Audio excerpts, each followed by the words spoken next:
आजदेखि चाहिँ मेरो स्पोर्ट स्टार्ट भइसक्यो मेरो स्कुलमा। अनि आजको भ्लगिङ चाहिँ मेरो स्कुलमै हुन्छ। सबैले ध्यान दिएर यो भ्लग अन्तिमसम्म हेरिदिनु होला। बिहान बिहान लुगा लगाएर म लागेँ स्कुलतिर।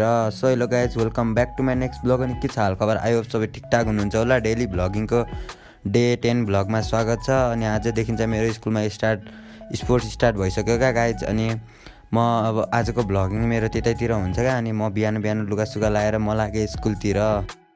A few moments later. केही बेर पछि स्कुल नि पुग्यो। लाइन लागेपछि हाम्रो यहाँ खेल्ने स्टार्ट भयो। पहिला हाउस टिचरहरूको नि खेल स्टार्ट भयो। अनि हामीले हेर्दै त्यहाँ खेलको मजा लियौँ।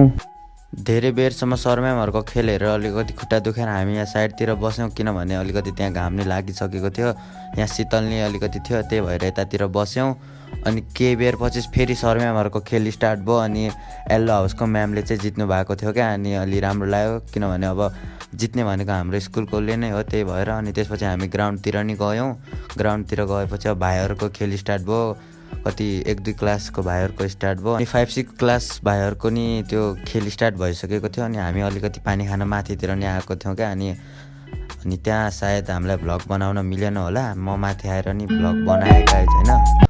A few moments later. अनि खेलहरू नि सकियो होइन गाइज। अनि धेरै खेल भएको थियो, बट मैले धेरै क्लिप नि हालेन क्या, 1-2 क्लिप जति हालेँ। अनि हाम्रो इभिनिङ क्लास स्टार्ट भयो। इभिनिङ क्लास नि सकिसक्यो। यहाँ 9 क्लासको चाहिँ भइरहेको थियो। त्यसपछि हामी सबैसँगै जान लाग्यो क्या गाइज घरतिर।